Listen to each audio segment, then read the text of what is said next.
Ladies and gentlemen, at Thanksgiving dinner, my father set his knife down the silver catching the light and said, "Your sister was born to live soft, and you make money for her. If you have a problem, there's the door." No shouting, just that steady tone that kills faster than rage. My mother's hand froze midair. Harper kept chewing, and the world went very still. I didn't argue. I gathered my plate, folded the napkin, and smiled like I finally understood the joke. "Then I guess you'll handle the bills." They laughed short uneasy. I laughed too, because what they didn't know was that the meal they just finished had already cost them everything. When people ask what broke me that night, they expect a single moment, one sharp crack that split everything open. But the truth is, cracks had been spreading for years, quiet and steady under the surface of the Moreno house. The dinner was just when the light finally hit them. I grew up behind the counter of Moreno Art and Supply, the store my parents ran in the heart of Santa Fe. To most, it looked charming. Handmade brushes in glass jars, shelves lined with watercolor tubes, the faint smell of turpentine and paper. But behind that bell that chimed sweetly every time someone walked in, there was a quiet divide. My father, Richard, ran it like an empire. My mother, Elena, moved between the aisles, pretending to balance everything. And my sister Harper, the so-called artist, floated through it all like sunlight, untouched, adored, and completely unburdened. I wasn't sunlight. I was structure. "You're the practical one," Dad always said, the same way people describe cement. It holds things up but never gets noticed. I stayed late to balance receipts, filed supplier orders, cleaned pallets hardened with acrylic, and built display walls for weekend sales. Harper painted on the same tables I wiped clean, and every smudge she left behind was called creative residue. When I was 11, I won a youth design competition sponsored by the state's architecture board. I came home beaming, holding the certificate. Dad skimmed it, nodded once, and said, "Good. Now help your sister organize her paints." A month later, Harper finger-painted a sunset in class. Mom framed it, made copies, and sold them at the store counter for $10 each. Customers cooed over her natural gift. Mine was efficiency. Hers was grace. By the time I hit high school, I was already managing the cash register on weekends, designing flyers, and handling supplier invoices. Harper skipped shifts to sketch downtown. When she wanted to host a pop-up art night, I set up the tables, arranged lighting, and managed the guests. When it failed, Dad told her failure was part of being an artist. When I made the store profitable that summer, he called it luck. I went to SCAD on partial scholarship, graduated with honors, and became a curator, not the kind that dusts paintings, but the kind that decides what's worth showing. I organized exhibitions across Santa Fe's art district. My name started appearing in press write-ups. My parents bragged to anyone who'd listen. "That's our daughter, the one who works with real artists," but the pride stopped. The second I began setting boundaries. Independence wasn't something they respected. It was something they resented. Still, when the mortgage fell behind, I sent money. When Harper's projects failed, I paid suppliers quietly to keep the store's reputation intact. Every transfer felt like insurance against guilt.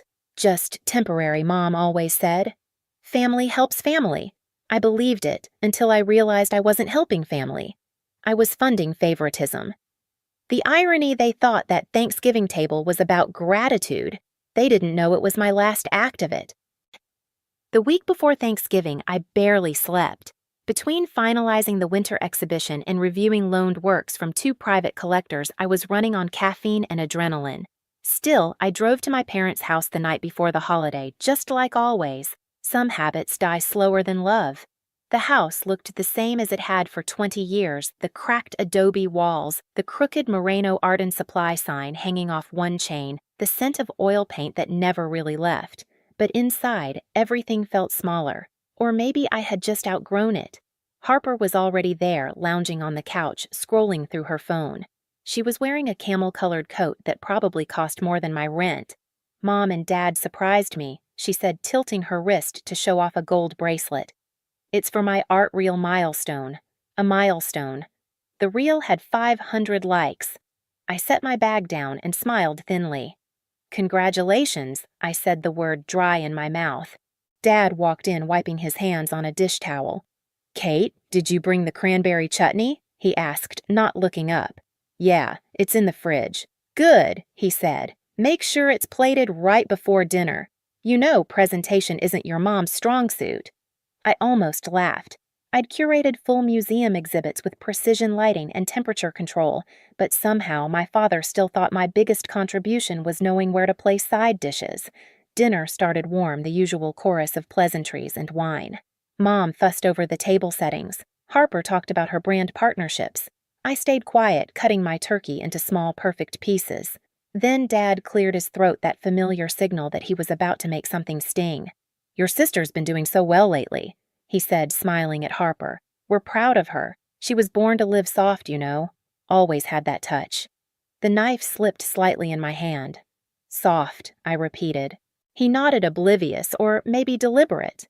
Yeah, some people are made for beauty, others for the grind. You've always been good at keeping things running. My mother reached for her glass. Your father just means you're dependable, she added quickly, eyes avoiding mine. Then Dad leaned back, napkin tossed on the table, and said the line that would echo for months. If you have a problem with that, Kate, there's the door. No one moved. Harper smirked into her wine. Mom looked at the centerpiece like it could save her. That was the moment it stopped hurting. The moment everything went still. I realized this wasn't my family's first betrayal. It was just the first one I refused to clean up after. That night, I drove home without turning on the radio. The silence felt cleaner than any song could.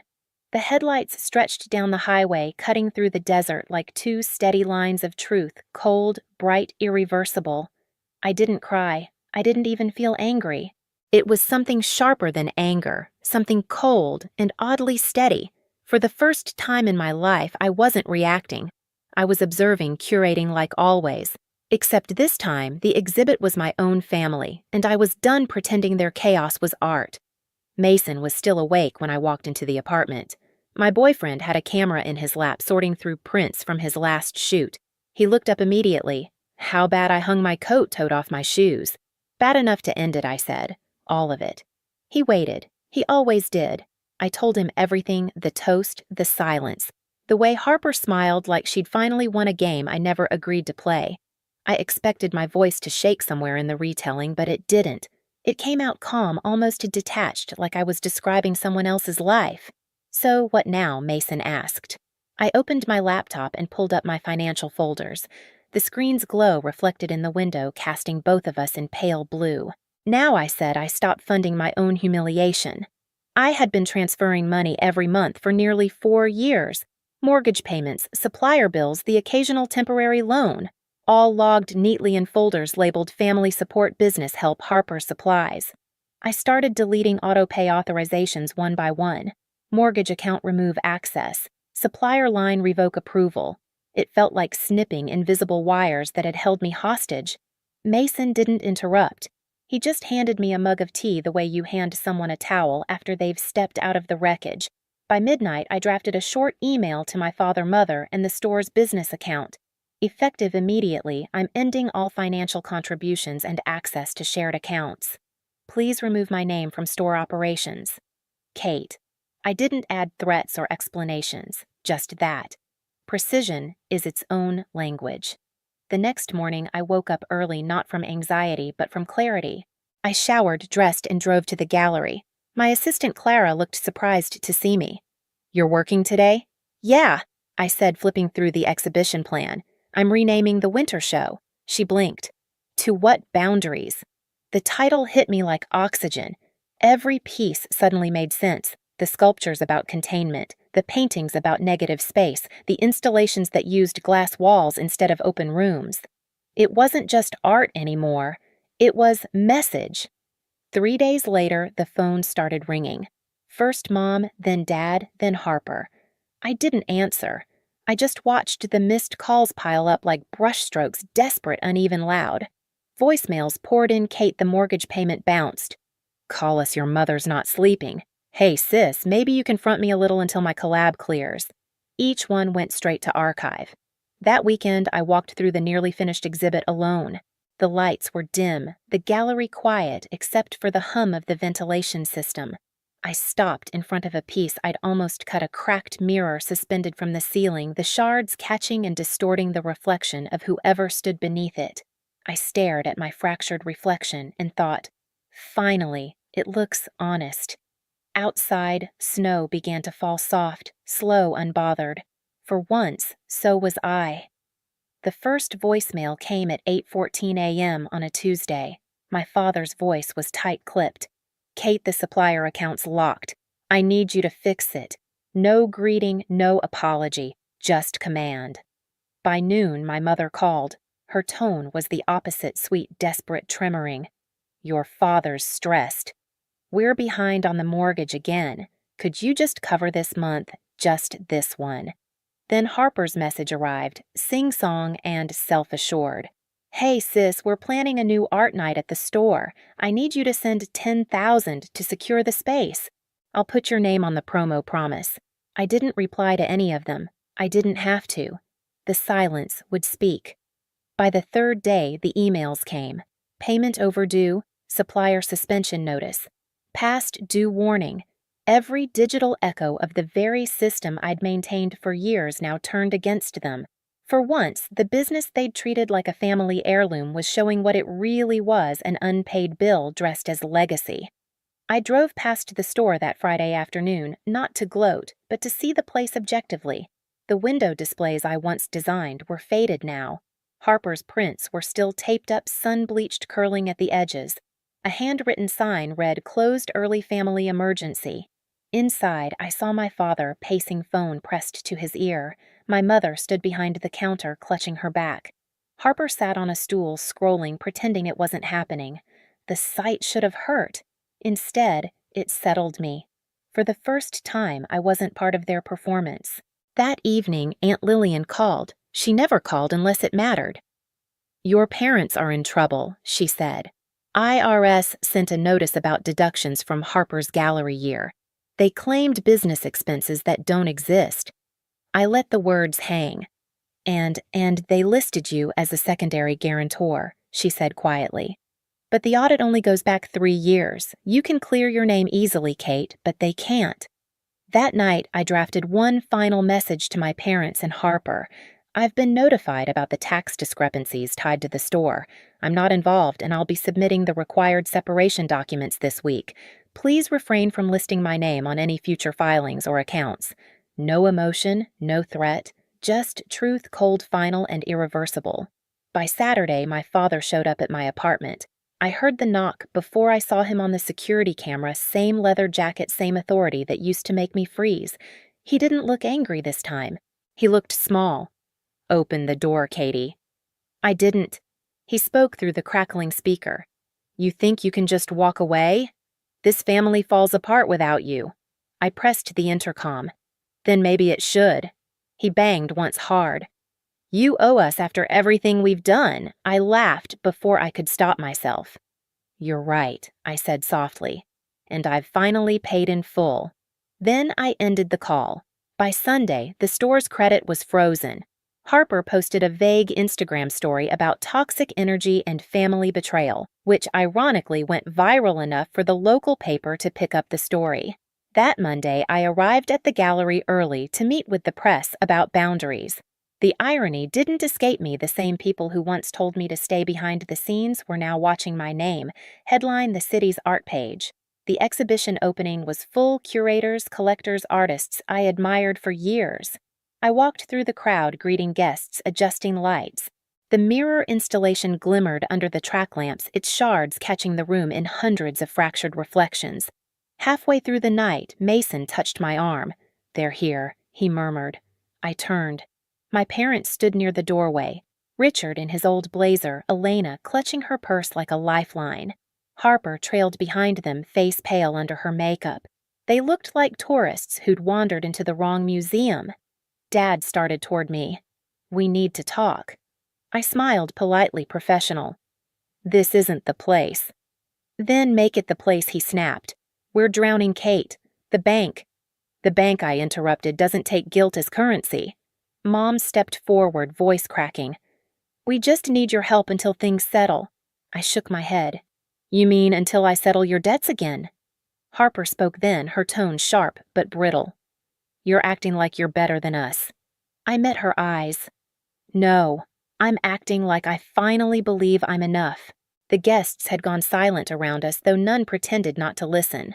For a moment, it felt like a play spotlight's audience climax. I'd spent my life curating other people's art, but this was mine. I gestured toward the installation behind me. "You see that mirror? Every shard reflects a piece of what's left when something breaks. You can glue it back together, but it never fits the same." Dad looked lost. "What does that mean?"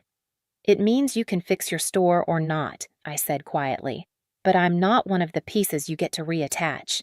Mason stepped closer, his presence grounding me. My voice didn't shake when I added, "If you have a problem, there's still the door." The words landed exactly how his once had, but this time the power shifted. He blinked, stunned.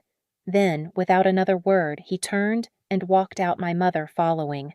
Harper lingered a beat longer, eyes darting between me and the mirror before she left too. The crowd stayed silent until the door closed, then applause quiet at first, then louder. I didn't plan it, I didn't need it, but it happened and it felt like a closing act.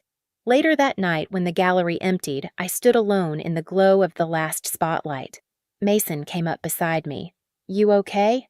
"I think so," I said. "It's strange. The silence doesn't hurt anymore." He smiled faintly. "That's because it's finally yours." I looked around at the reflections, still catching light. For the first time, I didn't see fragments, I saw a whole. Outside, snow dusted the street again. Somewhere across town, my father was probably closing up the store for the last time. My mother would be counting leftover inventory. Harper might be staring into her phone, wondering how the comments turned on her. But I wasn't thinking about them anymore. My world had shifted clean and deliberate. I had curated my freedom. And for the first time, the exhibit was me. They sold the store within 3 months. A regional franchise bought out the inventory for barely half its value. After legal fees and back taxes, my parents walked away with less than $5,000. The house followed soon after, replaced by a one-bedroom rental near the rail yard. My father took a night shift loading trucks for a shipping company. My mother painted small watercolors of adobe doors and sold them at weekend markets. Harper found work at a frame shop on Cerrillos Road, measuring glass and cutting mats, finally learning precision the hard way. Meanwhile, I moved into a sunlit condo downtown 3 blocks from the plaza. My new exhibition proposal was accepted by a museum in Tao's theme After Silence.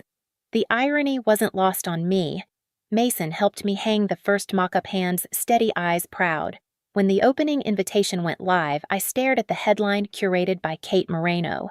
No mention of family, no disclaimers, just me. I thought of that Thanksgiving table, of the way my father said, "If you have a problem, there's the door." He was right in a way. Walking through that door didn't ruin me, it saved me. The night. After Silence opened, I stood beneath the last piece of framed napkin pressed behind glass, the same one I'd folded that Thanksgiving night. People thought it was symbolism. It was and it wasn't. It was proof. When the lights dimmed and the gallery emptied, Mason handed me a glass of wine. "Worth it?" he asked. I smiled. Every second. I sent one final letter weeks later, short-typed, unsigned. "Love isn't one-way labor. I wish you growth, but from a distance. No return address, no bitterness, just peace. If you've ever had to walk away from the people who taught you how to stay silent, tell me your story. Where are you watching from? I promise you're not the only one who had to find freedom at the door."